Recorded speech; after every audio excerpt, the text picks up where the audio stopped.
Je suis Anne Chevrel, je vais avoir le plaisir d'animer avec Yannick Merlin cette rencontre des assises régionales de la vie associative, rencontre qui est consacrée à l'observation de la vie associative en Bretagne. Et avant de commencer nos échanges, Gwendoline, tu as quelques petits conseils à nous donner à tous pour une meilleure utilisation de ce distanciel, comme on dit maintenant. Tout à fait. Merci Anne pour cette introduction.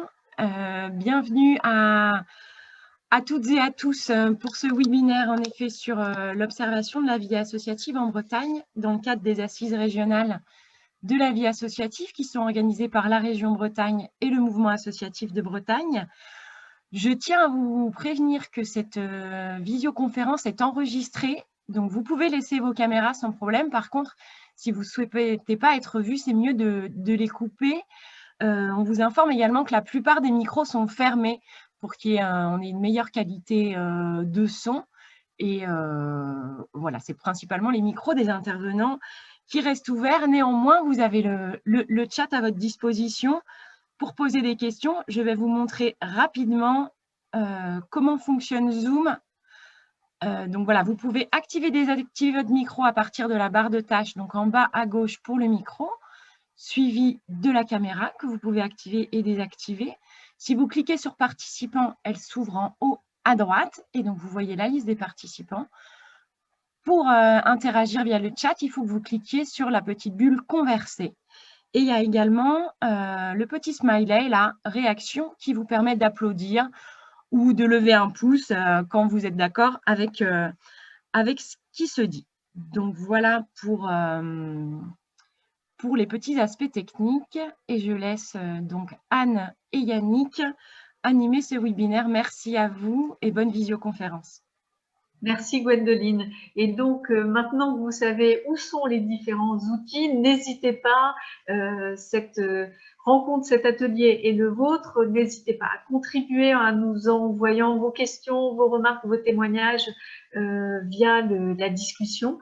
Et vous pourrez évidemment aussi prendre la parole. Nous allons organiser les échanges en les structurant autour des résultats de l'étude qui a été menée sur la vie associative en Bretagne. On va en parler avec vous, Yannick Merlin, responsable de la mission jeunesse vie associative à la DRJSCS. Je n'ai oublié aucune lettre. Bonjour Yannick. Bonjour à tous et à toutes. Alors, avant de commencer, on va peut-être ensemble essayer de comprendre ce qu'est cette étude. Alors, cette étude, elle a été menée ces derniers mois, mais pourquoi une telle étude? L'excellente étude du Césaire réalisée en 2017, je vous montre le petit ouvrage qui avait été produit à cette occasion, préconisait un travail d'observation pour appréhender de manière plus fine les réalités de la vie associative. Et c'est ce travail que nous avons entrepris depuis à peu près 1 an. 1 an de travail, mais pas tout seul, bien sûr. Qui étaient les partenaires de cette étude? Bien entendu, nous avons constitué un groupe de travail composé de représentants du mouvement associatif de Bretagne, du conseil régional, de la chambre régionale de l'économie sociale et solidaire, la CRES, puisque notre objectif était vraiment de mener cette démarche d'observation pour outiller les acteurs de la vie associative et objectiver les réalités. Il y avait des partenaires, mais quand on parle de vie associative, il y a évidemment un périmètre à définir, il y a des modalités d'études à mettre en place. Comment est-ce que vous avez travaillé? Quelles ont été les modalités de travail de cette étude? Alors, le groupe a commencé par définir les principaux indicateurs en fonction notamment des sources dont nous disposions. Vous le verrez lors de ce temps de travail, on y reviendra plus longuement. Vous me permettrez, Anne, d'adresser tout d'abord mes remerciements à David Ison de la CRES qui est présent ce matin avec nous, qui nous a apporté beaucoup d'éléments sur les associations employeuses. Et puis, j'ai une pensée particulière pour notre statisticienne de la DRJSCS, Isabelle Brun, qui devait être à mes côtés ce matin et qui malheureusement est en arrêt de travail depuis plusieurs semaines. D'accord. Donc, vous avez travaillé à plusieurs, avec un périmètre bien défini. On reviendra dessus d'ailleurs dans les minutes qui vont venir. Et pour finir, avec quels résultats? Que dit cette étude? Vous anticipez la présentation, Anne. Donc, on souhaitait vous présenter en avant-première ce matin les principaux résultats. On a choisi volontairement quelques chiffres pour ne pas vous noyer sous une masse d'informations.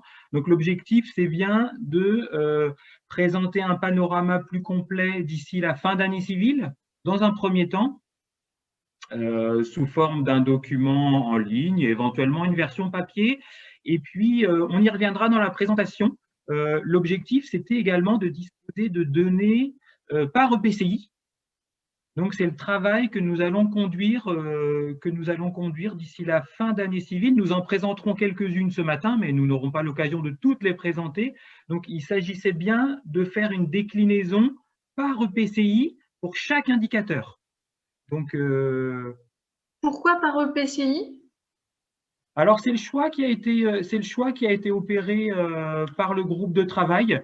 Ça nous semblait être la maille intéressante, puisque les élus des EPCI sont notamment le plus souvent des interlocuteurs privilégiés des associations de leur territoire. Donc, nous souhaitions leur donner des clés de compréhension sur la vie associative territoriale. Et la question du territoire, justement, elle est centrale. On va y venir tout de suite avec le premier chapitre.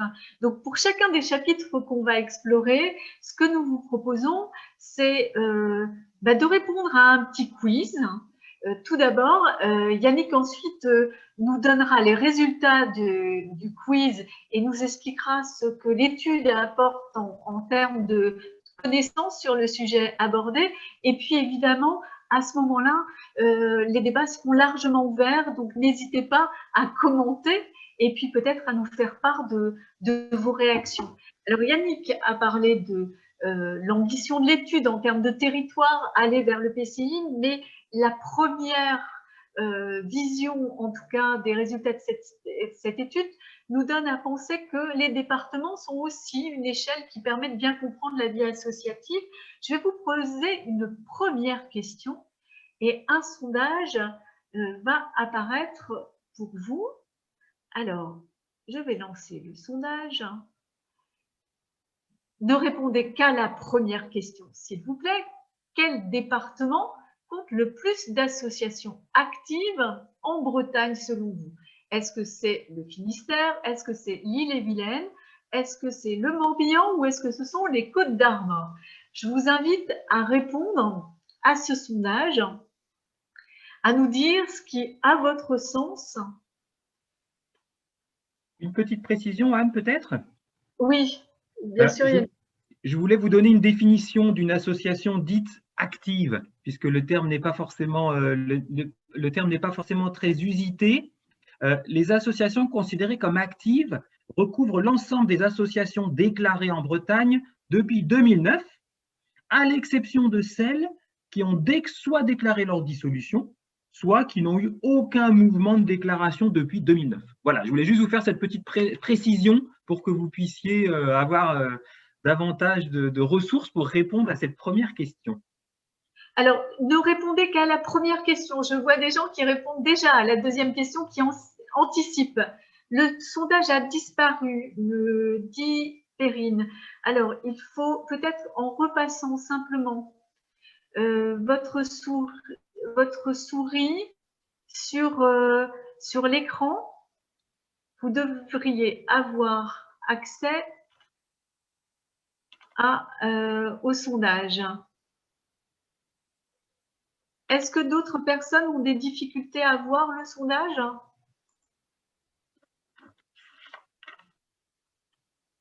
Oui? Je n'ai que... C'est OK pour Aurélie. Donc, ne répondez qu'à la première question. Et n'hésitez pas, peut-être vous pouvez ouvrir votre micro pour nous dire si vous avez une difficulté pour accéder au sondage qui vous est proposé. Alors, répondez au sondage directement dans le quiz et pas dans la conversation. Vous pouvez, vous voyez, le sondage s'affiche sur une fenêtre au milieu et vous devez donc cliquer sur la réponse qui vous semble la plus pertinente sur ce sondage.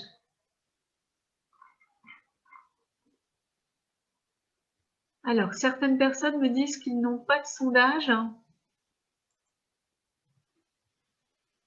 et je ne vois pas les résultats. Je ne vois les résultats que de 2 personnes.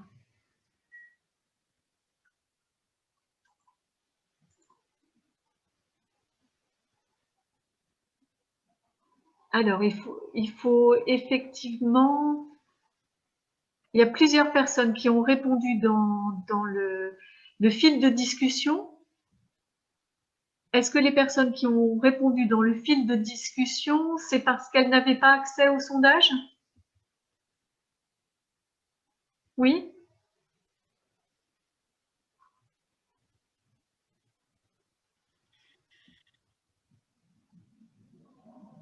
Bonjour Anne, excuse-moi, je me permets d'intervenir. Moi j'ai bien le sondage, par contre, l'option soumettre pour l'instant n'est pas activée, donc est-ce qu'il faut attendre la fin du sondage pour y répondre? D'accord. Alors, peut-être quelqu'un me suggère qu'on ne peut pas le soumettre avant d'avoir tout répondu. Donc, vous pouvez répondre à tout déjà, et puis on reviendra sur les résultats avec Yannick au fur et à mesure. Donc, n'hésitez pas à répondre aux autres questions et on reviendra dessus progressivement. Est-ce que les personnes qui ne voient pas le sondage, en sortant du navigateur et en se retrouvant directement sur la fenêtre de dialogue de Zoom, ont pu y avoir accès? Je vois qu'il y a ça s'inscrit progressivement. Donc voilà, je pense que on en découvre tous les jours avec Zoom que ce qui bloquait, c'est que vous devez effectivement tout remplir pour pouvoir soumettre. Je pense que c'est ça la difficulté. Donc, n'hésitez pas à tout remplir. Je vois les résultats qui continuent à évoluer. Et juste en effet, Anne, comme l'indique quelqu'un dans le chat, Perrine dans le chat, l'onglet sondage est visible pour les participants, je pense, s'ils ne le retrouvent pas. À côté de participants, ils ont sondage également, dans la barre d'outils en bas. Normalement, ça s'affiche tout seul, mais effectivement, si vous n'avez pas d'affichage, vous pouvez, entre participants et discussion, trouver l'onglet sondage.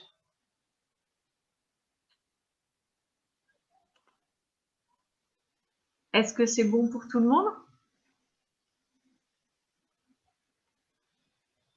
Je vois encore des résultats qui apparaissent.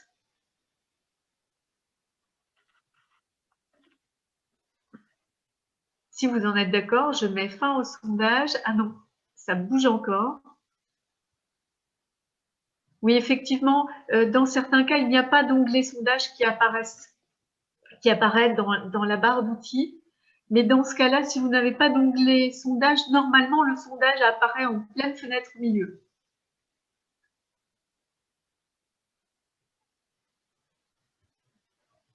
Très bien, je vous propose de mettre fin au sondage et de mettre fin au suspense et de partager les résultats. Vous les voyez apparaître.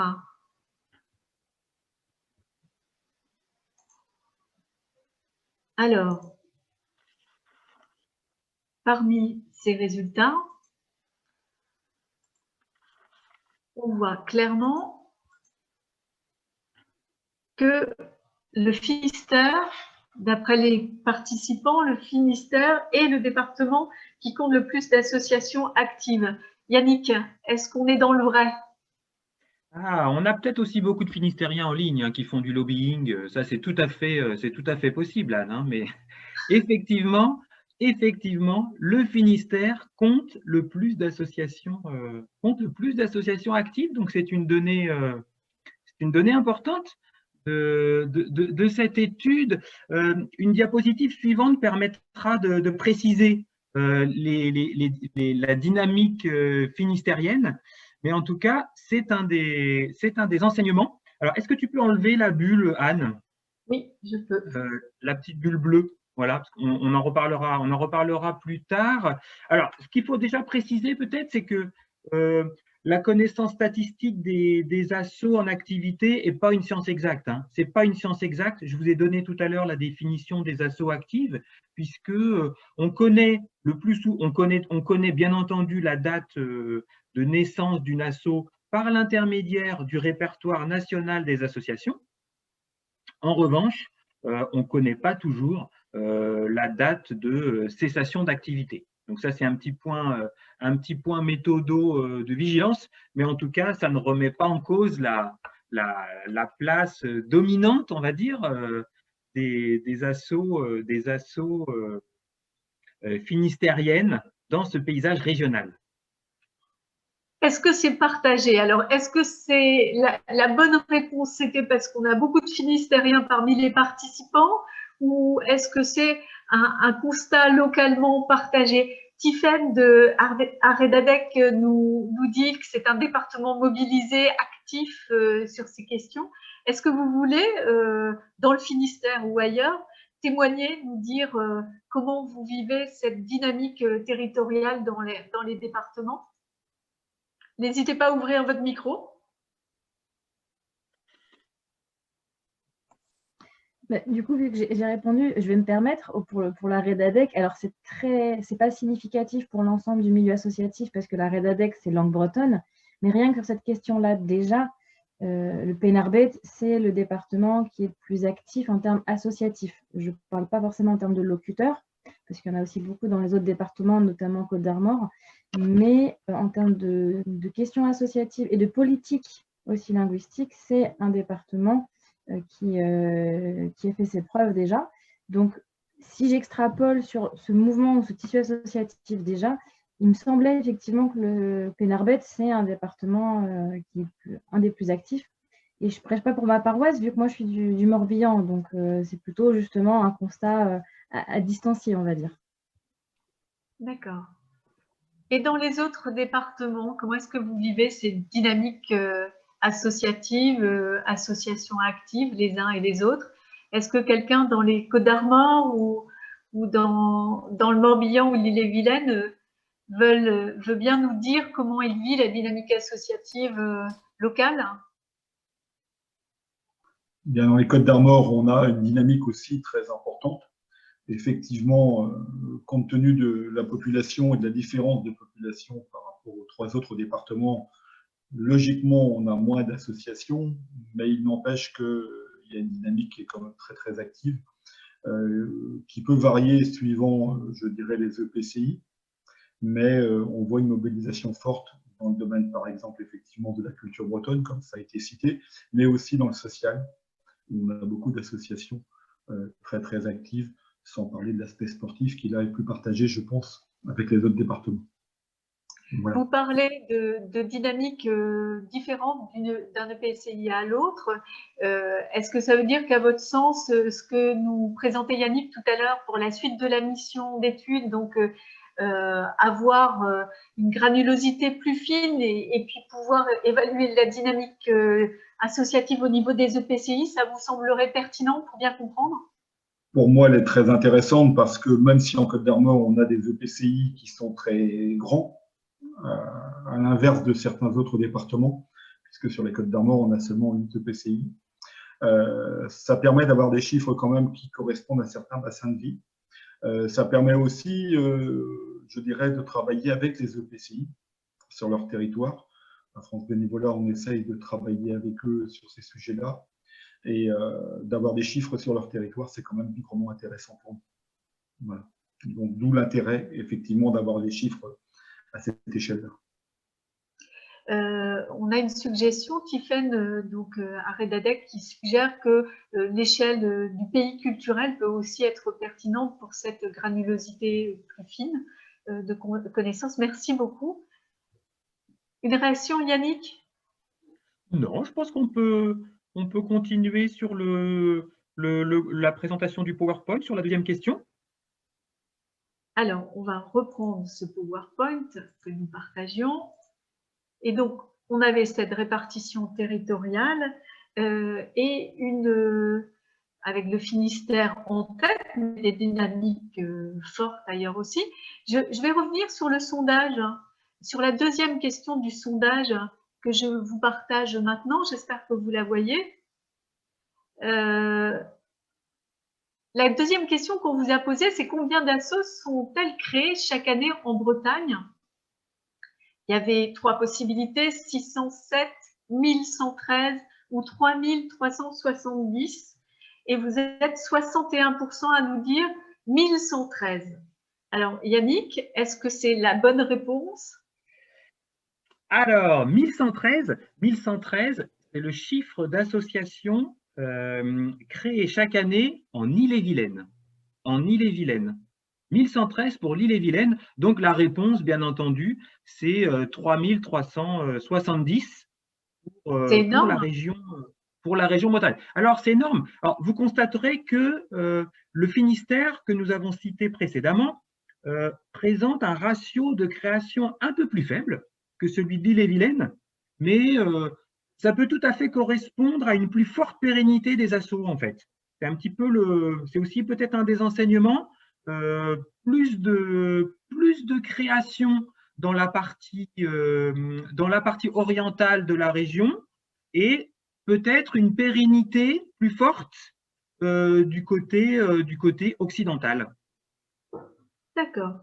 Est-ce que, au regard de ce qui se fait au national, on peut dire que la Bretagne est une terre d'association, de dynamique associative?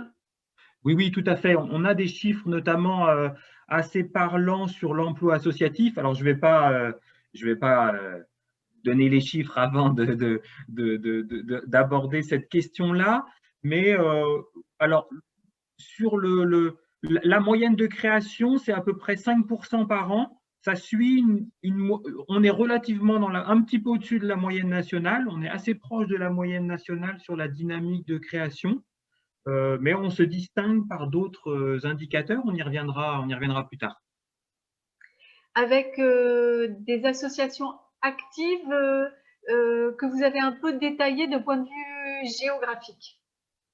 Voilà, donc sur cette slide, on a voulu effectivement à la fois montrer 2 éléments, à la fois les ronds qui représentent bien entendu le poids inévitable des deux métropoles bretonnes. Hein. Et nous avons également tenu compte de la densité de population. La densité de population en prenant le critère des 1000 habitants. Donc ça nous semblait très important. Et là, on voit bien sur cette carte un paysage assez contrasté, hein, avec un nombre d'assos considérés actifs pour 1000 habitants qui est très fort sur le Finistère Ouest et le Centre-Bretagne. Donc, ça nous explique notamment la diapositive. C'est un des éléments explicatifs hein, de la diapo précédente sur la dynamique finistérienne, avec ce Centre-Ouest particulièrement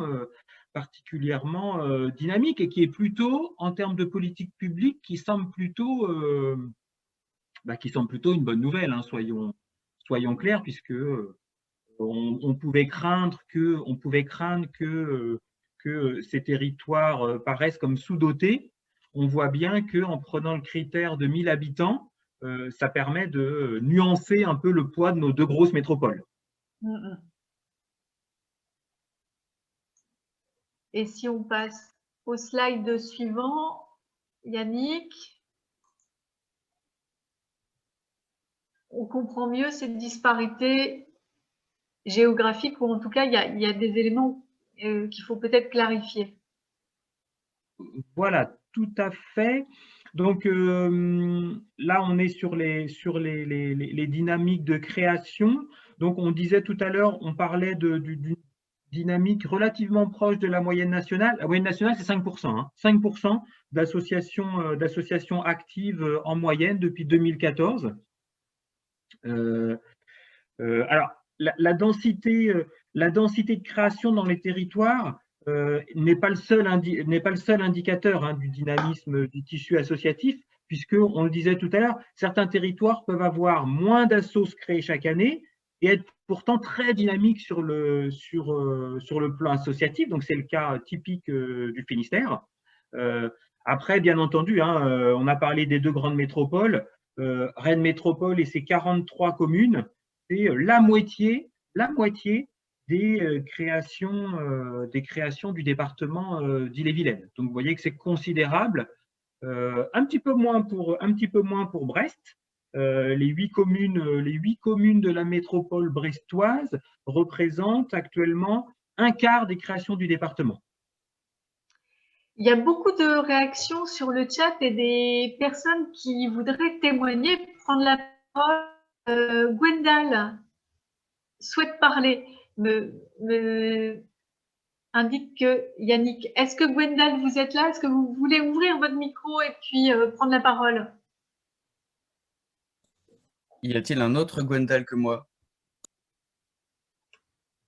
Non, pas de candidat, la parole est à vous.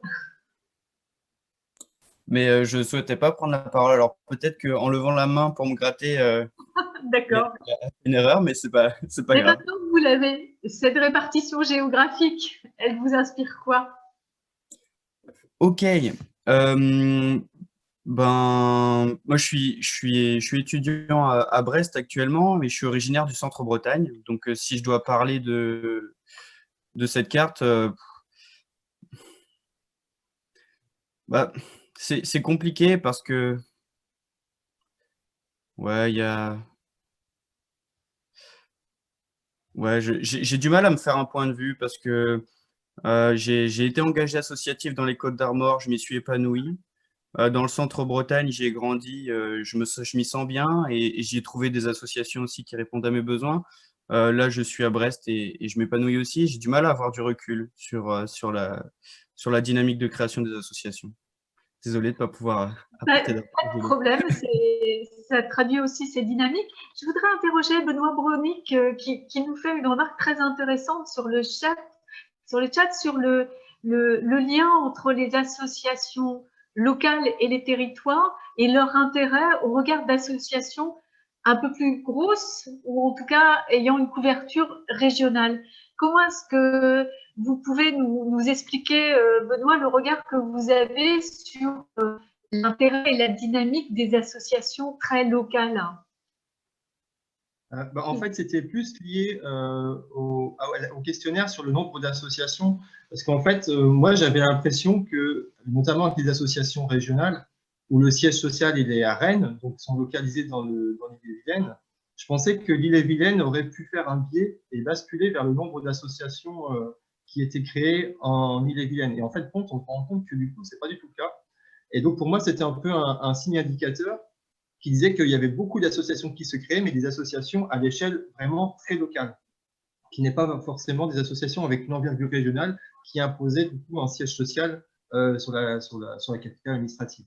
Voilà, c'était juste un regard comme ça, une observation. Ça montre que c'est quand même beaucoup des petites associations qui se créent, et c'est bon signe parce que ça veut dire que c'est des associations qui sont très très proches du territoire.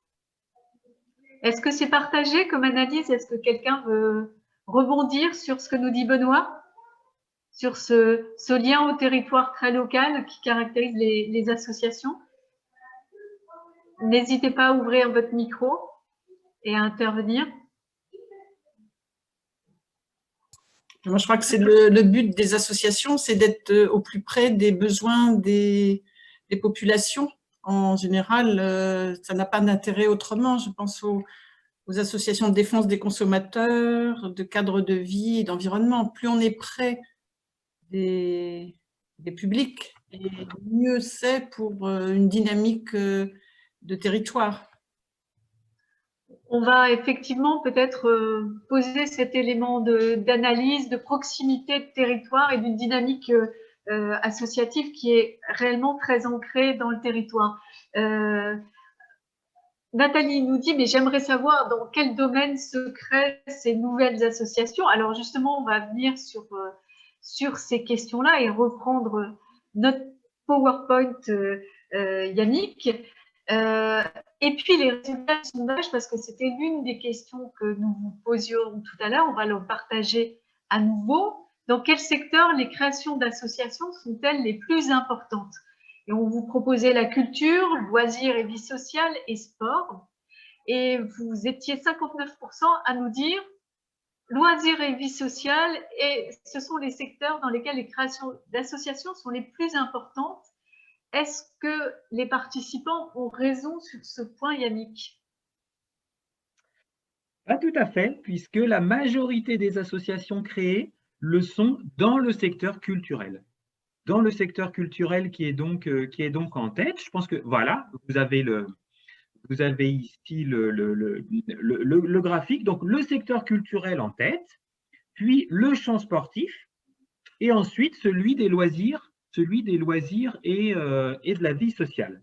Donc cette prédominance, là on ne vous l'a pas mis, cette prédominance est la même pour tous les départements bretons, hein, pour tous les départements bretons qui suivent la même répartition, à l'exception du Morbihan, pour lequel les assos sportives arrivent en seconde position.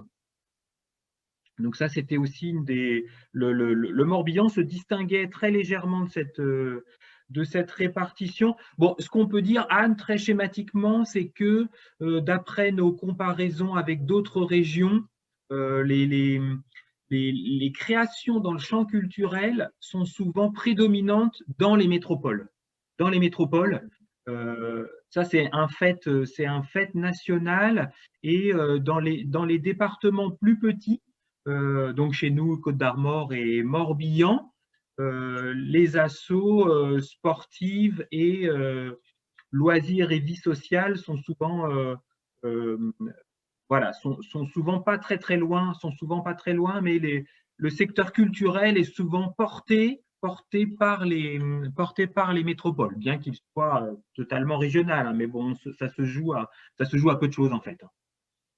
Alors, surtout dans les métropoles, mais est-ce que, évidemment, on a avec nous des associations du monde de la culture, est-ce que vous voudriez témoigner, nous dire quelle est la dynamique qui vous anime et comment vous pouvez expliquer cette dynamique très forte justement dans le monde de la culture? Qui souhaite prendre la parole, peut-être échanger et peut-être aussi commenter l'erreur que nous avons faite collectivement en imaginant que la culture n'était pas le premier secteur de création associative. Qui veut s'emparer des échanges en la matière? Qui s'est trompé déjà dans le quiz? On est nombreux. Alors, est-ce que vous pouvez nous expliquer pourquoi vous avez mis autre chose? Moi, je veux bien du coup reprendre un petit peu la parole là-dessus, parce que je me suis trompée aussi. Non pas que pour moi la culture n'est pas prioritaire, au contraire, puisque c'est mon métier, mais plutôt parce qu'on envisage peut-être la Bretagne au sens large comme une région très sociale qui a besoin d'un maillage territorial assez étoffé justement en question sociale. Et c'est peut-être pour ça qu'on voit ça, mais c'est vrai qu'en termes de PCI, ça doit changer, et notamment en termes de département. Si on prend le département du Morbihan, ça m'étonne un peu moins parce que la politique sociale n'est pas la même qu'en Finistère, par exemple, loin de là. Mais la culture, oui, peut-être parce que ça, comme à chaque niveau, c'est un vrai manque. C'est toujours un petit peu le dernier maillon de la chaîne en général en termes de politique publique ou de financement public aussi. Donc, c'est aussi peut-être pour ça que les assos se mobilisent, c'est que ce n'est pas le budget le plus important des collectivités en général. D'accord. d'autres éléments d'analyse pour comprendre ces dynamiques? Benoît? Oui, moi en fait, je m'étais plus inspiré sur la façon dont, par exemple, quand il y a les forums associatifs de septembre, souvent quand on est dans les forums, on voit beaucoup d'associations sportives qui sont là aussi pour recruter forcément leurs futurs adhérents. Et moi, du coup, c'est quelque chose qui m'a peut-être un petit peu induit en erreur, en voyant vraiment une grande présence des associations de sport. Je me dis, bah, peut-être que c'est des associations, en effet, qui sont très, très, très nombreuses et qui se créent régulièrement. Et j'aurais dû suivre, en fait, un peu plus, du coup, mon instinct, puisque moi-même, avec des amis, on a créé une association de théâtre pas plus tard que l'année dernière. Donc, j'aurais dû suivre mon expérience personnelle et cocher culture, mais du coup, non, pas du tout. C'est pas grave, il n'y a pas de bonne ou de mauvaise note à la fin. Gwendal, vous vouliez intervenir aussi? Ouais, moi j'ai été trompé par la culture bretonne. En fait, moi je me suis dit que la Bretagne est déjà une terre culturelle empreinte de culture et que du coup à ce titre, bah, probablement que les associations culturelles étaient déjà en place. Mais en fait, je m'aperçois que non. Je suis très étonné. Alors je me demande d'où est-ce que ça peut venir et quelle peut être la raison. Est-ce que ça veut dire que notre culture n'est pas stable ou alors que notre culture est tellement riche qu'elle continue de foisonner? Ça m'intéresserait d'aller plus loin dans la réflexion. On peut imaginer que même avec une culture très forte, il y a du renouvellement, il y a effectivement du développement. Les représentants des associations culturelles, est-ce que vous avez des éléments de réponse pour Gwendal?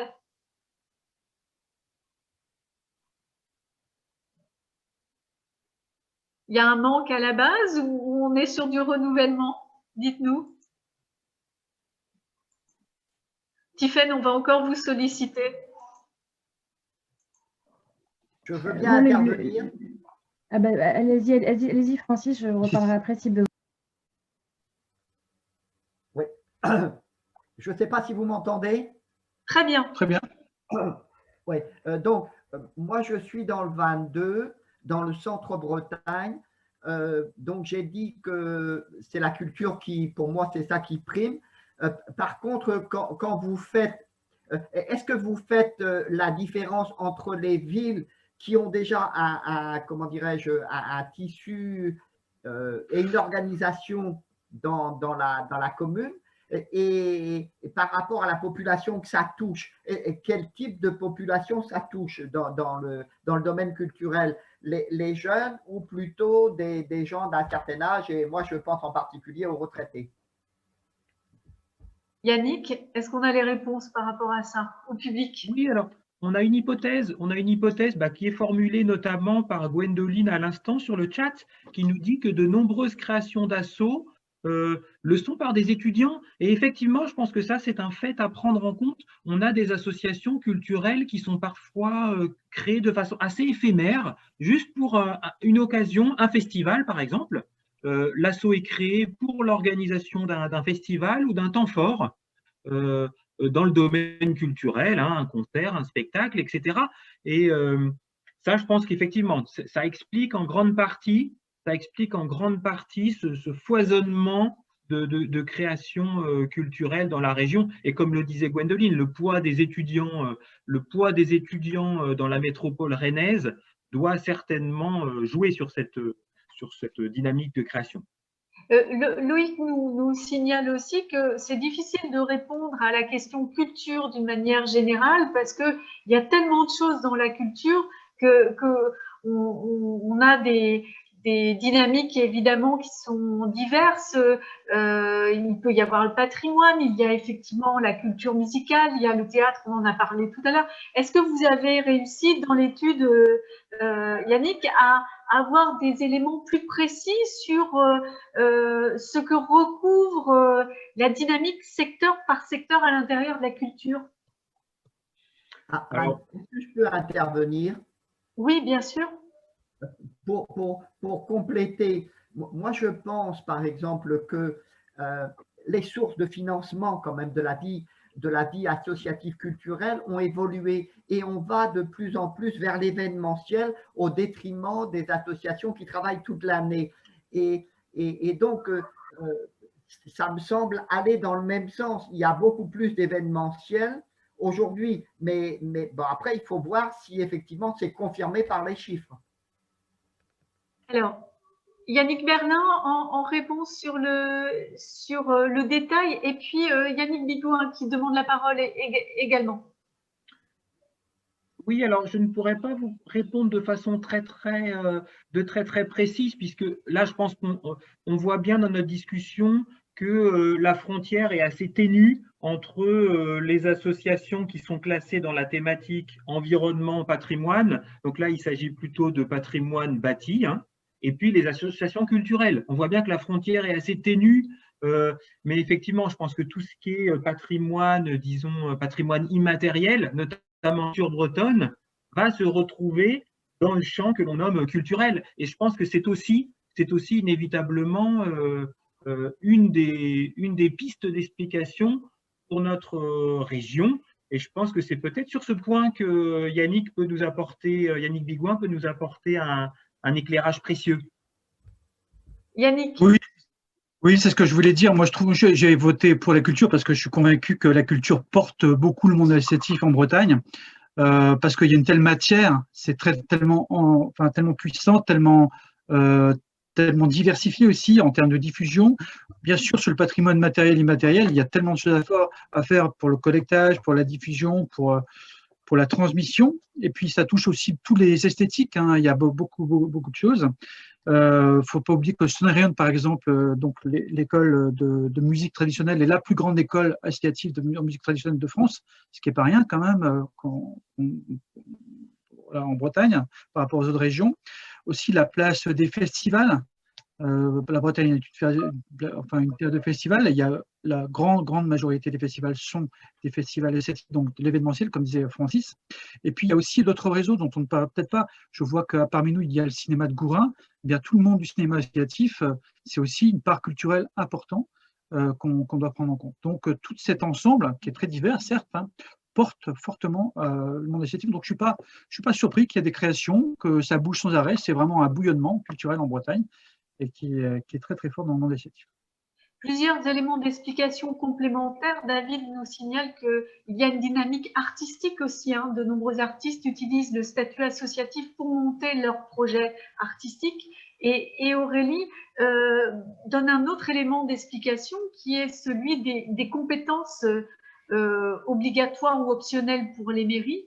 Et sans doute que cette compétence, la culture n'étant pas une compétence obligatoire pour les mairies, il y a un besoin de compléter ou peut-être de pallier certains manques.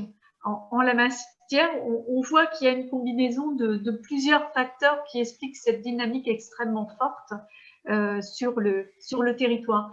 On n'a pas parlé des autres types d'associations, associations sportives, associations sociales et de loisirs. Est-ce qu'il y a aussi des éléments plus précis à partager sur les caractéristiques de leur dynamique, Yannick? Alors, historiquement, la Bretagne est également une terre très sportive, hein, puisqu'on a une proportion de licenciés dans les clubs sportifs qui est très élevée. Donc ça, c'est aussi, à mon avis, c'est aussi un fait majeur. Après, sur le loisir vie sociale, hein, qui regrouperait tout ce qui peut concerner notamment le champ de l'éducation populaire, de l'accueil des accueils jeunes. Là, il faudrait effectivement affiner plus précisément pour avoir des éléments peut-être d'ordre plus qualitatif. Et je voudrais, pour finir sur cette partie liée au domaine d'intervention des assos, juste relayer l'une des questions qui est venue dans le chat. On a parlé de dynamique de création. Est-ce qu'on connaît les dynamiques de suppression ou d'arrêt ou de destruction d'associations? Est-ce qu'on sait combien d'associations chaque année arrêtent leur activité?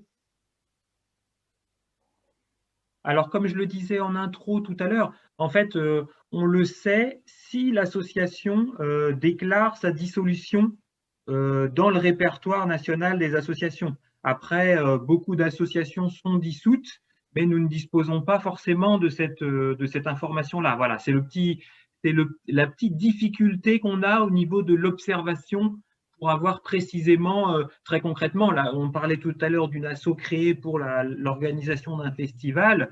Si les membres ne déclarent pas la dissolution, on peut être au courant seulement plusieurs années après.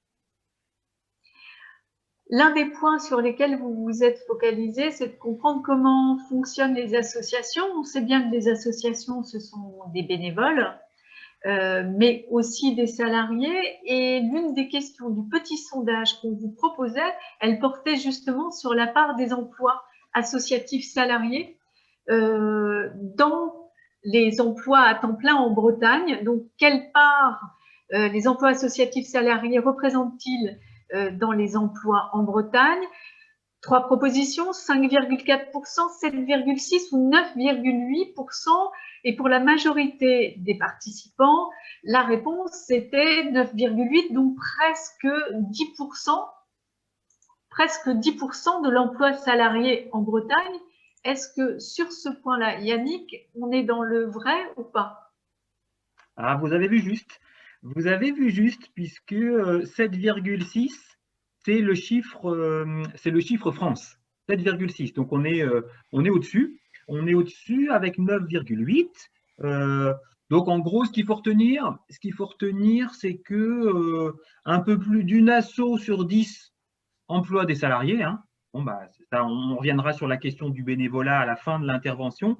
1 sur 10, un peu plus d'1 sur 10 emploie des salariés, ce qui nous fait 10 700 associations employeuses sur l'ensemble de la région, avec une masse salariale qui est de l'ordre de 2 milliards d'euros.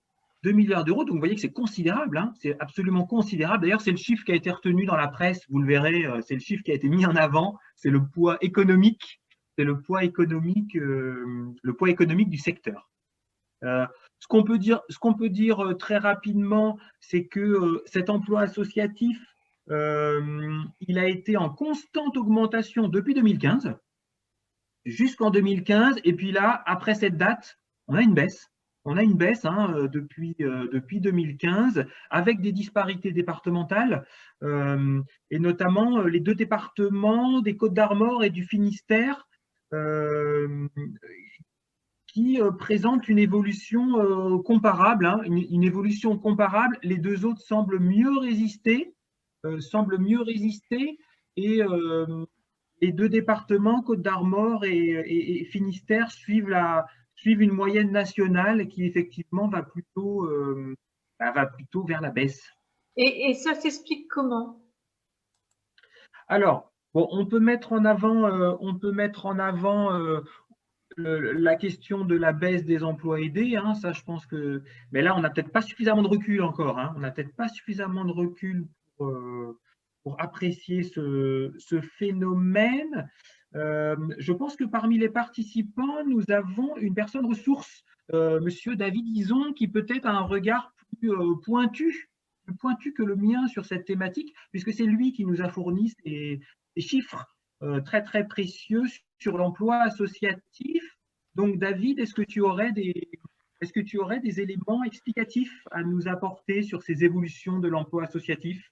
Oui, bon, peut-être un point à repréciser sur le poids de l'emploi associatif en Bretagne, qui est effectivement très élevé, mais qui est lié surtout au poids de l'enseignement privé en Bretagne, qui est beaucoup plus fort en fait que dans d'autres régions de France. Et ça explique en grande partie en fait le décalage qu'on peut avoir avec les chiffres nationaux. Donc, quand je dis enseignement privé, hein, c'est les OGEC, hein, donc, qui gèrent de l'enseignement primaire jusqu'au lycée. Mais aussi les écoles d'Iwan ou les maisons familiales rurales. En fait, on a différents acteurs de la formation et de l'enseignement associatif qui sont très marqués en Bretagne. Après, concernant l'évolution de l'emploi, il y a plusieurs facteurs. Effectivement, on peut avoir des éléments sur la baisse des contrats aidés, mais je ne pense pas que ce soit quelque chose de forcément hyper important en volume. Par contre, on a des secteurs d'activité où il y a des baisses importantes d'emploi, dans l'aide à domicile notamment, où du coup les associations d'aide à domicile souffrent pas mal depuis quelques années, notamment de la concurrence du secteur lucratif. On a le secteur culturel aussi dont l'emploi baisse de façon assez dramatique depuis plusieurs années. Et aussi, on a tout un tas de réformes en fait dans le secteur du médico-social qui font que des secteurs très dynamiques comme les maisons de retraite ou l'hébergement de personnes handicapées en fait sont plus dans des mouvements de stabilisation et qui ne créent plus d'emplois parce qu'on passe sur d'autres dispositifs plus liés au maintien à domicile en fait des personnes fragilisées. Voilà en gros à grands traits un peu ce qui explique les dynamiques actuelles. Tiffaine, vous souhaitiez justement intervenir sur la question des contrats aidés?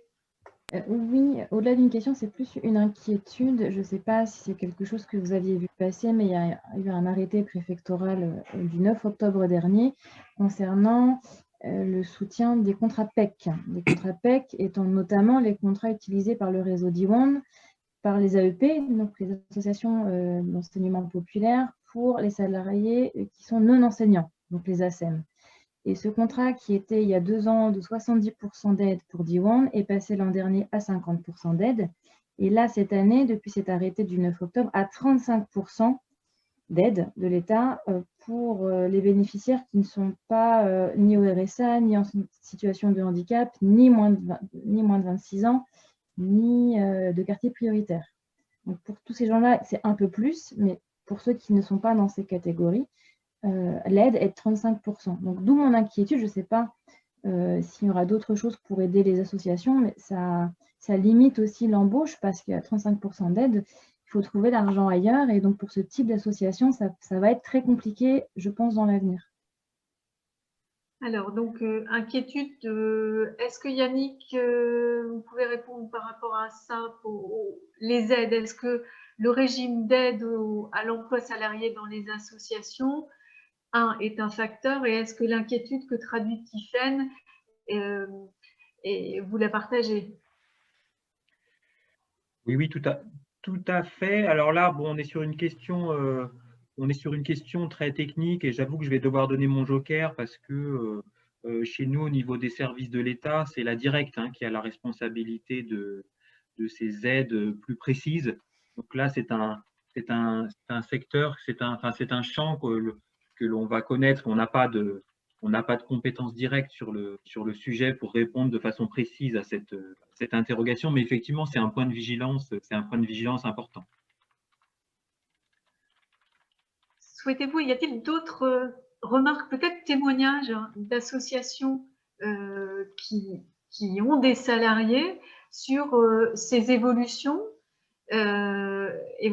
donc jusqu'en 2015 et depuis 2015, sur les inquiétudes aussi que traduisait Tiffaine. Vous êtes nombreux à avoir, associations autour de cette table, à avoir des salariés. Comment est-ce que vous vivez ces dynamiques-là? Je vous en prie, n'hésitez pas à prendre la parole. Je vois qu'il y a quelqu'un du cinéma de Gourin et votre micro est ouvert. Ouais. Allez-y. Nous, en fait, c'est une association qui a plus de 100 ans. On était, par exemple, en 2005 à 3000 entrées payantes. On a pris un premier emploi aidé, je crois que c'était en 2005, quelque chose comme ça. Donc, on a pas mal jonglé avec le temps de lancer la dynamique. Et l'année dernière, on a terminé l'année à 20 000 entrées payantes. Mais en fait, c'est les emplois aidés qui nous ont mis le pied à l'étrier là-dessus. Sinon, en fait, on n'arrivait plus avec le bénévolat à gérer les séances et surtout les scolaires en journée, c'était plus possible. Et les évolutions depuis 2015, alors la période actuelle pour les cinémas est forcément une période qu'on ne gardera pas en référence, mais est-ce que vous avez le sentiment que c'est plus difficile aujourd'hui d'avoir des salariés ou est-ce que pour vous c'est constant? Après, c'est pas en centre Bretagne, par exemple, c'est pas difficile de trouver du monde. Malheureusement, on peut pas être très généreux sur les salaires à ce niveau-là. Maintenant, en fait, il y a plein de choses qui rentrent en ligne de compte. On a une activité commerciale, en fait, mais on doit gérer les bâtiments, donc ça demande énormément d'investissement. Mais enfin voilà, les emplois aidés ont été nécessaires pour nous, ça nous a aidés. Aujourd'hui, on n'a plus d'emplois aidés, mais on a toujours des salariés, enfin un salarié. D'accord, vous avez pérennisé le poste malgré la perte de l'emploi aidé. Plusieurs réactions sur le chat, justement, sur l'évolution des contrats aidés et sur la diminution de ces contrats qui représentent une perte pour nombre de salariés. Si d'autres associations, d'autres personnes veulent témoigner donc de l'emploi salarié dans leur structure, je vous en prie. Merci Mathieu. On va peut-être continuer notre exploration avec Yannick de ces chiffres de cette étude. On a parlé des emplois aidés et on a pour l'instant pas mis le focus sur les secteurs d'activité. Est-ce que sur ce point-là, Yannick, on peut avoir des précisions? Je vais d'abord vous donner les éléments du sondage parce qu'on avait posé la question aux participants. Il y avait 3 possibilités. Quel secteur d'activité compte le plus d'emplois? Le social, l'enseignement ou le soutien aux entreprises? Je veux quand même signaler que 0% aucune réponse des participants sur le soutien aux entreprises, c'est notable. Et vous êtes 96% à indiquer qu'à votre sens, c'est dans le social qu'il y a le plus d'emplois dans les associations en équivalent temps plein. Est-ce que là encore, on est dans le vrai, Yannick? Oui, tout à fait. Donc, je pense que vous pouvez introduire la diapositive suivante qui reprend des éléments qui ont été apportés il y a quelques minutes par David Ison de la CRES. Donc, il s'agit de la diapo suivante, Anne, qui reprend la répartition des assos employeuses. Voilà, donc c'est cette diapo qui va vous donner la réponse et vous constaterez que dans l'ensemble, la répartition sectorielle est assez proche de celle du niveau national. Alors, elle se démarque toutefois par une proportion plus élevée de l'emploi associatif dans le secteur de l'enseignement. C'est ce que nous disait David Ison à l'instant. Et donc, bien évidemment, c'est lié au poids de l'enseignement catholique dans notre région, avec les OGEC.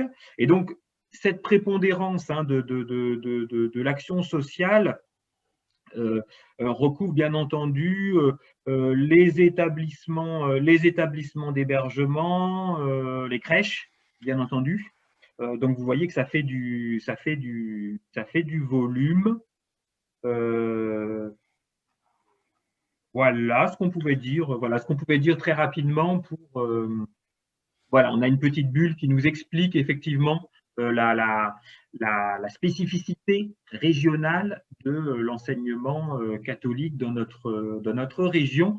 Mais bien évidemment, l'emploi est marqué à une composante sociale très forte.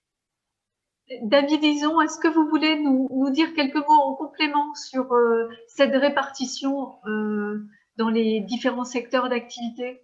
Peut-être compléter sur l'action sociale. Du coup, ce que disait Yannick, c'est qu'on a plein de structures d'hébergement de personnes âgées, personnes en difficulté. Donc, c'est tout un éventail d'activités assez vaste. Je dirais que par contre, on a tout à l'heure, on parlait d'un peu de logique territoriale. On a des répartitions territoriales du social qui sont très différentes entre les départements, avec sur le Finistère notamment un poids de l'action sociale associative qui est très marqué, ce qu'on ne va pas retrouver sur les Côtes-d'Armor où les collectivités gèrent beaucoup plus en direct des services d'utilité sociale comme les crèches ou des services de protection de l'enfance par exemple. Une petite précision peut-être, David et Yannick, tous les deux. Personne n'a répondu, association de soutien au monde des entreprises, et quelqu'un interroge dans la conversation, mais en fait, c'est quoi une association de soutien au monde de l'entreprise? Alors en fait, il y a une autre particularité de la Bretagne quand même dans le champ de l'économie sociale et solidaire et des associations, c'est le poids du secteur agricole. du coup, qui est très marqué. C'est un secteur qui est quand même traversé par ces dynamiques collectives, hein, coopératives ou associatives. Et donc, derrière ce soutien aux entreprises, on va retrouver des associations de remplacement, de services de remplacement agricole, des groupements d'employeurs liés souvent au secteur agricole. On va retrouver des centres de gestion. On va retrouver aussi, alors ça, c'est une autre catégorie, mais tout un tas d'activités d'insertion qui proposent des services de nettoyage aux entreprises. Voilà, c'est un champ du secteur associatif qui est moins perceptible par tout un chacun, mais qui est néanmoins important en Bretagne, quoi. Et puis, produit en Bretagne également, nous suggère Yannick Bigouin. Je crois que quelqu'un souhaite prendre la parole. Pascal Petit, voulez-vous intervenir? Oui, attendez, j'ouvre ma caméra et mon micro. Oui, c'était pour revenir un petit peu sur ce qui a été dit tout à l'heure par rapport à l'emploi, hein. Je pense qu'effectivement, si on voit depuis 2015 une baisse de l'emploi dans le 29 et dans le 56, par exemple, je pense que ça tient aussi pas mal à l'assèchement de l'argent public, hein. Moi, avec 3 PAVA du Finistère, on a créé un petit groupement d'employeurs qui s'adresse principalement à des associations qui ne sont pas fiscalisées, donc des petites associations qui ont besoin de tout petits temps partiels sur des fonctions support, comptabilité, administratif, etc. Et on s'aperçoit effectivement que ça a été compliqué pour beaucoup d'associations, hein, et on peut mettre ça en résonance avec un travail qui a été fait par Viviane Chernonog et Lionel Proutot, qui ont dressé un petit peu un paysage du associatif français. Là, je vous présente leur ouvrage, là, mais je pense que beaucoup parmi nous le connaissent déjà, cet ouvrage, et il disait quand même qu'il y a 1,3% des associations qui captent 73% des financements, et que les subventions publiques qui étaient de 51% en 2005 sont tombées à 44% en 2017. Et parallèlement, le don, le mécénat, qui était de 32% en 2005, sont montés jusqu'à 42% en 2007.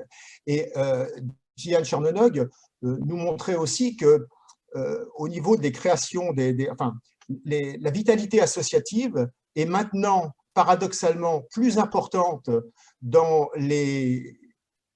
près des métropoles, là où il y a une population CSP+, on va dire, par rapport au monde rural qui a un public qui n'est pas en mesure de participer activement, par exemple, à son association en donnant davantage ou de temps libre, mais aussi parfois de payer une adhésion qui va être plus chère, etc. Tant et si bien qu'il y a des disparités de territoire que ne corrige plus le fait associatif, alors qu'autrefois c'était le cas. Ça pose quand même un vrai problème politique, ça. Voilà. Vous pouvez nous rappeler ou peut-être nous remontrer l'ouvrage auquel Alors, ça s'appelle « Le paysage associatif français ». C'est Viviane Chernonog et Lionel Proutot qui l'ont fait, hein. C'est toutes sortes de statistiques, hein. Et Viviane Chernonog était venue au mouvement associatif de Bretagne lors d'un séminaire pour présenter ce travail, et on a eu l'occasion de lui poser toutes sortes de questions, et c'était vraiment passionnant, quoi. Pascal, si vous voulez bien, vous nous mettez les références dans la conversation. D'accord. Il y aura accès. Très bien. Merci beaucoup pour cette précision, en tout cas pour avoir soulevé donc, cette problématique de financement qui a forcément évidemment une influence sur les dynamiques de création et de vie des associations, et notamment quand on parle d'emploi. On va continuer, Yannick, à parler d'emploi, oui. Et je vais vous oui, et pour compléter très rapidement l'intervention de Pascal, puisque nous étions ensemble à cette présentation particulièrement intéressante de Madame Chernonog, elle avait pointé quand même les difficultés assez fortes des associations de taille intermédiaire, c'est-à-dire 5, 6, 7 salariés, qui, selon elle, n'étaient pas forcément avantagés en fait par les politiques publiques qui s'adressait prioritairement soit aux toutes petites assos de moins de 2 salariés ou les plus grosses, comme le disait Pascal, qui captent davantage de subventions. Donc, elle nous mettait en garde sur ces associations de taille moyenne qui, selon elle, étaient davantage précarisées peut-être que les autres associations. Une petite remarque, on n'a pas parlé de l'ESS et Nathalie nous dit « Je n'ai pas vu l'ESS dans la répartition des associations employeurs ». Est-ce que c'est une catégorisation que vous avez utilisée ou qu'on retrouve dans les catégories que vous nous proposez? Elle est où l'ESS dans tout ça? L'ESS, elle englobe tout ça en fait. Parce que l'économie sociale et solidaire, c'est un ensemble de statuts, les associations, les coopératives, les mutuelles et les fondations. Donc, c'est juste les associations sont une composante de l'ESS. D'accord. Donc, en fait, la répartition qu'on a proposée sociale, enseignement, soutien aux entreprises, quoi qu'il en soit, c'est à l'intérieur de l'ESS. Oui. Bon, après, tout le monde ne sera pas d'accord avec ça, mais bon, nous, c'est en tout cas, c'est notre approche. Voilà. C'est le débat qu'on a eu notamment samedi matin sur le monde associatif et l'ESS. Est-ce que… Oui, je vous en prie. Mais je me dis aussi que tout à l'heure, là, on a basculé un petit peu de vie associative à les associations. Et ce qui me vient, c'est qu'on est quand même sur les associations. C'est un monde très polarisé avec des associations qui sont très professionnalisées, dont les financements sont adossés à notre système redistributif, retraite et compagnie. Et puis, toute la vie associative sur les territoires, c'est un autre univers, quoi. Et du coup, c'est pas du tout un ensemble homogène dans ses modes de fonctionnement, aussi bien dans sa gouvernance que dans ses ressources financières, etc. Donc, c'est pas du tout… Enfin, je pense qu'il faut mettre des nuances quoi, sur la réalité du financement des associations aujourd'hui. C'est très, très hétérogène en fonction des secteurs d'activité. Il y a plusieurs questions sur le chat en ce moment qui portent toujours sur le financement des associations. Et on sait que ça a un impact sur l'emploi et sur les attentes de l'État. Les tendances aujourd'hui, c'est une diminution des subventions, c'est un développement du mécénat. Au regard de l'étude effectuée, est-ce que vous avez des éléments à partager avec nous là-dessus?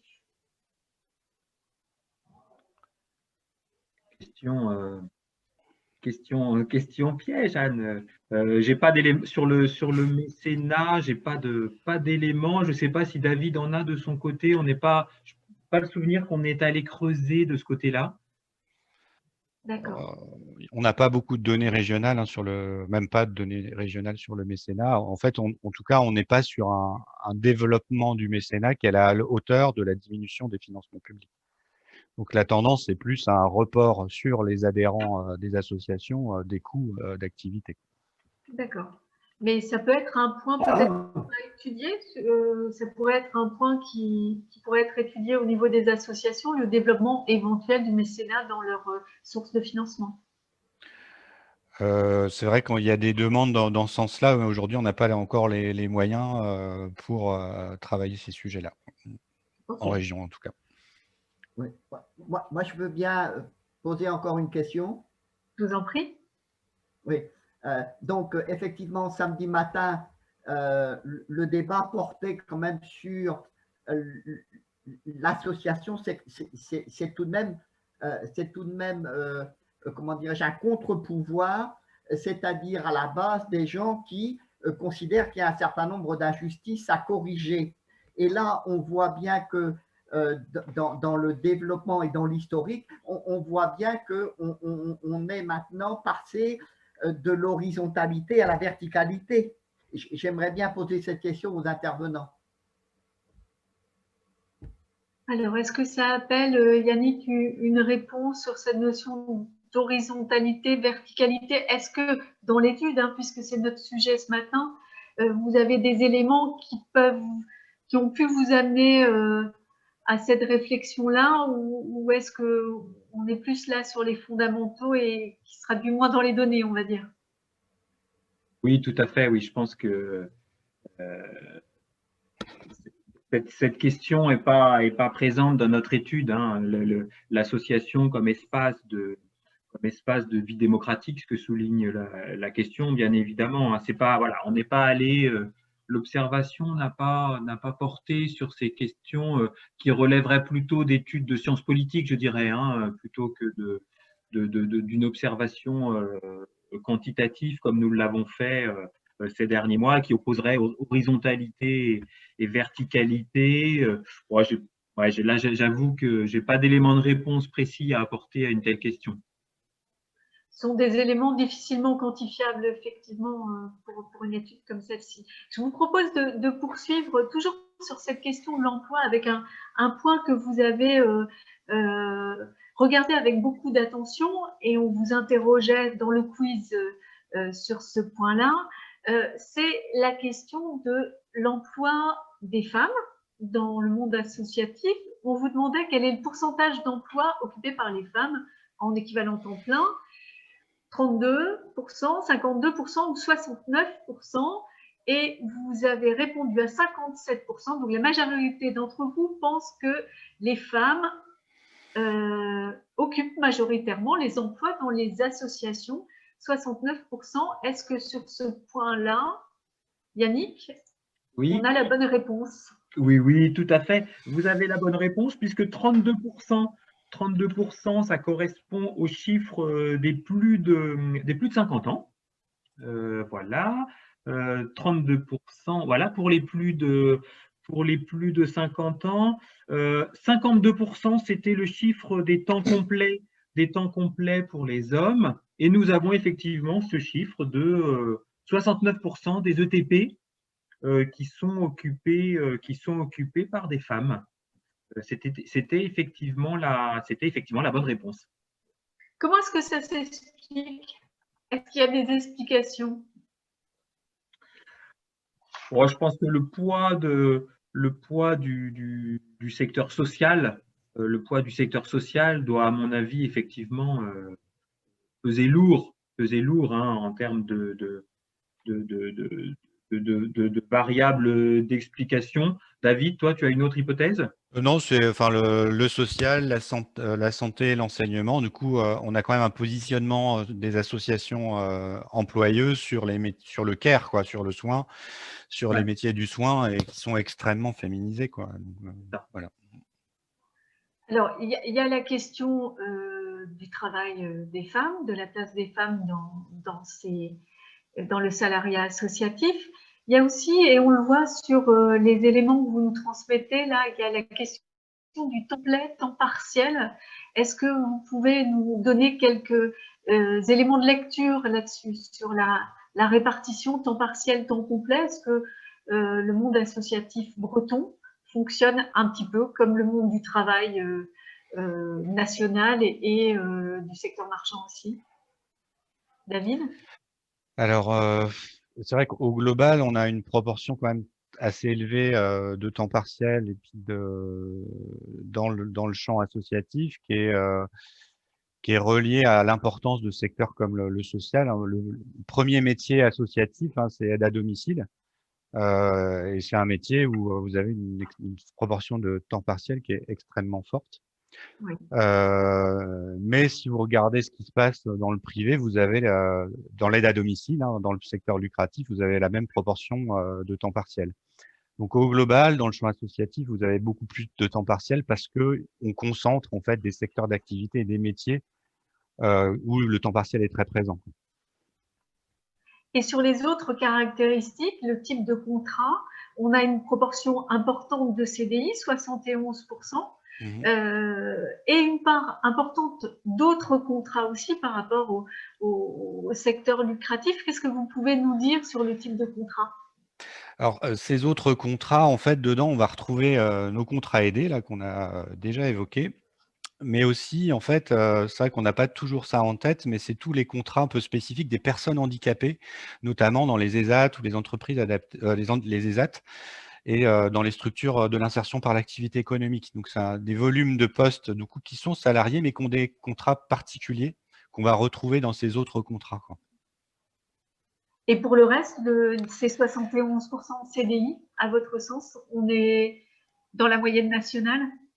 Oh, il n'y a pas de grosse différence avec le national hein, en termes de caractéristiques et de qualité de l'emploi. En fait, en Bretagne, il n'y a pas de différence majeure avec le national.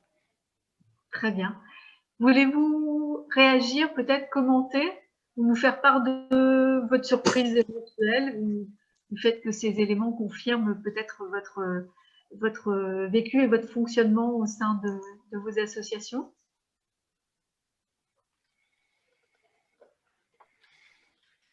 On n'a pas parlé de la moyenne de rémunération. Ça fait réagir un petit peu dans le chat. Est-ce qu'il y a quelque chose à en dire? Est-ce que les associations, d'une manière générale, sont au-dessus, au-dessous du secteur marchand? Bon, on est dans les associations, enfin, on est quand même sur déjà une concentration de secteurs qui sont peu rémunérateurs, où on a des salaires qui ne sont pas plutôt en dessous de la moyenne de l'économie. Et globalement, on a des salaires qui sont assez faibles hein, dans le tissu associatif, notamment sur tous les secteurs dont on parlait tout à l'heure, de petites structures, la culture, le sport. Il y a pas mal de. On est quand même, on a les métiers qui sont les moins reconnus, les moins valorisés, les moins rémunérés de l'économie, hein, comme dans l'aide à domicile. Des métiers très durs et très importants et en même temps extrêmement mal rémunérés. Peu valorisés financièrement, en tout cas. Merci beaucoup. Je voudrais faire la transition avec le tableau suivant par une question qui nous arrive de Michel sur le chat et qui nous demande, on parle d'emploi des femmes, mais combien de femmes sont-elles présidentes d'associations?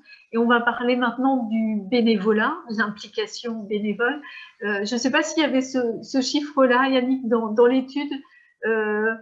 La question du genre des présidents et présidentes n'a pas été posée? Non, non, non. Par contre, vous vous êtes penché sur le bénévolat avec une petite question sondage qui vous a été posée. Combien de bénévoles interviennent aujourd'hui dans les associations bretonnes? 300 000, 500 000, 700 000. Vous avez répondu, même si vous n'êtes pas majoritaire, vous avez quand même répondu, pour la plupart d'entre vous, 41%, 500 000 bénévoles dans les associations bretonnes. C'est vrai, ça? Alors, le chiffre qui est une estimation, c'est 700 000. C'est 700 000. 300 000, c'est les bénévoles réguliers. C'est ceux qui sont considérés comme bénévoles réguliers qui interviennent en moyenne une fois par semaine, à minima au sein de l'asso. Et 700 000, ce sont les bénévoles. Donc, comme je le disais à l'instant, comment dire, en fait, c'est un peu l'angle mort, hein, très concrètement, de notre étude, puisqu'on dispose de très, très peu d'éléments sur le sujet. 700 000, c'est à partir d'une moyenne calculée par les assos actifs, comme on l'a dit tout à l'heure. Ça représente quand même un habitant sur 4 de plus de 18 ans. Donc, c'est pas négligeable, mais voilà, on manque malheureusement de données plus fiables sur le sujet.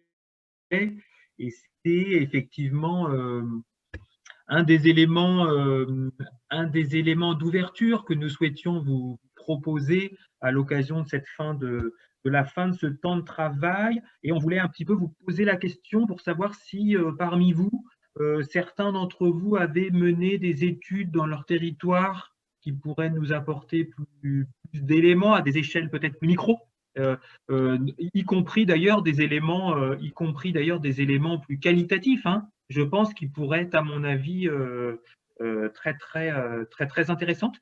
Donc, nous vous passons bien volontiers la parole pour savoir si dans vos territoires, vous auriez des éléments à partager sur cette question du bénévolat dans vos associations. Alors, qui souhaite justement s'emparer de la question? Comment est-ce que vous, dans les associations, vous décomptez? Est-ce qu'au sein de chacune des associations, on sait déjà individuellement, enfin à l'échelle de l'association, combien de bénévoles on a? Est-ce que vous faites ce travail de recensement de vos bénévoles? Qui le fait? Tiffaine nous dit oui pour Aredadec. Mathieu, je vous en prie. Agora. Si on est ouvert en fait tous les jours de l'année, nous on sait combien de bénévoles on a, on tourne en général entre 30 et 40 à l'année. Le souci en fait c'est que on va dire que sur la commune ou sur le territoire, on se partage en fait les mêmes bénévoles entre toutes les associations. Donc on les essore bien comme il faut, et puis quand ils sont bien dégoûtés du bénévolat, ils arrêtent et on recommence, quoi. Parce que c'est des personnes qui sont souvent bénévoles dans plusieurs assos. Oui, c'est ça. On va dire que sur 5000 habitants, on doit retrouver 100 fois les mêmes personnes dans tous les assos, quoi. Enfin, c'est vraiment les mêmes personnes qu'on voit partout. Et ça veut dire tout de même que vous avez la possibilité, association par association, de connaître très exactement le nombre de vos adhérents.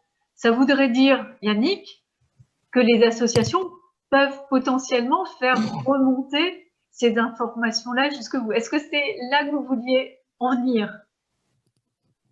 Alors, oui, potentiellement on pourrait. Après, je pense que ça représenterait un travail énorme et je pense qu'on n'aurait pas les moyens humains pour traiter une telle masse de données. Après, je pense que, comment dire, le plus important dans ces histoires, c'est souvent d'essayer de faire parler les chiffres, de les faire parler. Et sur la question du bénévolat, moi, j'avais le sentiment que des études peut-être plus qualitatives pourraient nous apporter des éléments précieux. Études qualitatives, est-ce que pour vous, association autour de cette table ce matin, une étude qualitative, une étude qui pourrait apporter plus d'éléments sur la nature du bénévolat, ça pourrait avoir un sens pour vous et un intérêt pour l'organisation, la gestion, la mobilisation au sein de vos associations? Benoît. Moi, je veux bien aussi intervenir. Je vous en prie. Francis, vous avez la parole. Mais Benoît peut parler avant. Hein. Eh bien, le temps que je le retrouve, allez-y Francis, et puis on va reprendre après. Moi, par rapport au bénévolat, j'ai envie de dire que, comment dirais-je, la région en particulier nous dit que on n'est quand même pas forcément représentatif de la société française, et en particulier dans le domaine de la parité. Hein. On voit bien quand même qu'il y a beaucoup plus d'hommes que de femmes. Après, par rapport à la gestion de l'association, on voit bien qu'on est quand même assez souvent dans le pyramidal, et que donc avec un président, des gens qui sont partout, et donc il n'y a pas de remise en cause. Et par contre, la remise en cause, elle vient des gens qui nous environnent, et en particulier des jeunes qui nous disent, il faudrait quand même aller beaucoup plus vers de la formation, vers un travail de collégial, si vous voulez. Et moi, pour ma part, j'ai besoin du regard du scientifique qui nous observe pour effectivement proposer un certain nombre de solutions. Mais on est quand même sacrément représentatif de la verticalité. Merci. Donc, ce besoin donc de l'étude pour vous montrer ce que vous représentez au-delà de cette verticalité. Je propose de passer la parole à Benoît. Benoît Bouronic. Oui. Je ne vais pas spécialement demander la parole. J'avais fait juste un commentaire, oui, sur le fait qu'en effet, le côté de recensement de nos bénévoles, de la quantification, c'est parfois des éléments aussi indicateurs hein, pour nos partenaires quand on propose un projet, où on nous demande justement d'estimer au plus près en fait l'implication bénévole qui va en fait permettre de couvrir la mise en œuvre de notre projet. Et donc, c'est un indicateur qu'il faut absolument qu'on s'efforce de faire et qui n'est pas forcément facile. Hein. C'est parce que les bénévoles, c'est aussi une force aussi qui va, qui vient. Il y a des gens qui sont impliqués sur la durée, d'autres beaucoup moins. Donc, c'est quelque chose qui n'est pas forcément stable sur la durée, mais qui est un indicateur fort quand même de la vitalité de l'association. Et juste petit clin d'œil sur la parité, on a une nouvelle présidente. C'est une présidente qui est chez nous actuellement. Si moi j'avais juste une intervention. Enfin, par exemple, nous du coup, enfin, au cinéma, on le chiffre. Hein, on sait que par exemple, sur une année, on doit avoir entre 1600 heures de bénévolat et on va dire 1800 à peu près. Voire même un peu plus, mais et on a à peu près entre 2 et 3000 heures de salariés en fait sur l'année. Donc, on arrive vraiment à le mesurer tel quel. Par contre, moi, le recensement, il n'aurait d'intérêt que s'il y a une valorisation de ce bénévolat derrière, quoi. Mais là, je ne suis pas sûr que l'État fasse grand-chose là-dessus. Alors, valorisation, justement, je vais rebondir sur une remarque que nous fait Gwendal sur cette possibilité de prendre en compte et de connaître à la fois les bénévoles et les adhérents. On a une remarque nous incitant à faire bien la différence entre les deux. Gwendal nous écrit « Le compte d'engagement citoyen n'avait-il pas pour objectif de quantifier le bénévolat pour le valoriser ?» Comment est-ce que c'est aujourd'hui utilisé dans les associations? Et il ajoute, j'ai l'impression que cet outil a mobilisé beaucoup de paroles en l'air et d'argent pour très peu, voire aucun résultat. Est-ce que c'est partagé? Je vois certains sourires pour ceux qui n'ont pas effacé qui n'ont pas coupé la caméra. Est-ce que ce compte d'engagement citoyen pourrait être un moyen de bien comprendre la réalité du bénévolat pour les uns et les autres? On parle bien en fait de ce qui est reporté sur mon compte formation. Oui, voilà, oui. c'est Oui, je ridicule. suppose, Gwendal, c'était votre idée. C'est 200 heures dans l'administration d'une association sur l'année. Enfin, moi, j'ai fait les papiers, je vois toujours rien apparaître depuis des années. Hein, donc, oui, les paroles en l'air, je pense que c'est ça. Ouais. Partagé, donc. Yannick? Oui, bah, évidemment. Je partage clairement les réflexions, puisque l'outil a été peu mobilisé par les associations, donc il faut s'interroger de notre côté c'est un outil national. On essaye de le diffuser comme dans les autres régions, mais effectivement, a priori, j'entends bien les réflexions là qui sont.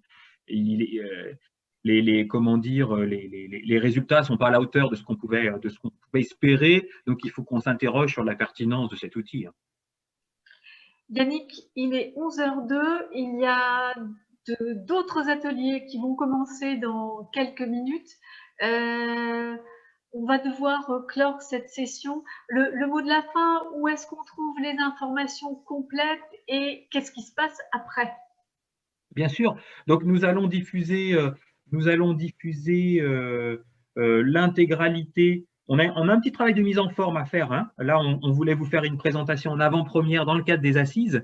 On vous présentera, on diffusera sur tous nos sites institutionnels et en particulier, bien entendu, sur celui des assises, le data vie associative dans son intégralité, avec davantage de données. Donc ça, c'est le premier point. Et puis le second, comme je le disais en intro, on a aussi un second travail à effectuer pour la mise en forme de toutes les données par EPCI, puisque c'était vraiment un projet qui nous était cher au mouvement associatif et au conseil régional. Donc on espère proposer également ce recensement par EPCI d'ici la fin d'année civile. C'est l'objectif qu'on s'est donné pour pouvoir donner les moyens au territoire de travailler localement aussi ces données, comme on l'a fait au niveau régional aujourd'hui. Tout ce qu'on espère maintenant, c'est que ces données pourront être mises en débat dans les territoires localement et qu'elles pourront mettre en interaction les assos d'un territoire avec les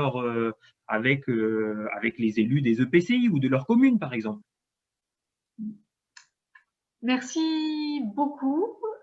Et puis, bon courage pour ce travail qui reste à faire, puisqu'on comprend bien que c'est une étape, il y a encore des points à creuser. C'est intéressant puisque ça correspond à cette dynamique qui est toujours en œuvre au niveau des associations. Merci Yannick. Merci David aussi, merci à tous.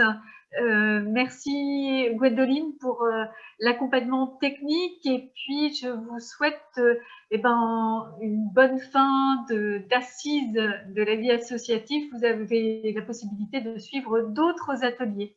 Bonne journée à tous. Au revoir. Merci beaucoup, à bientôt. Et- Au revoir.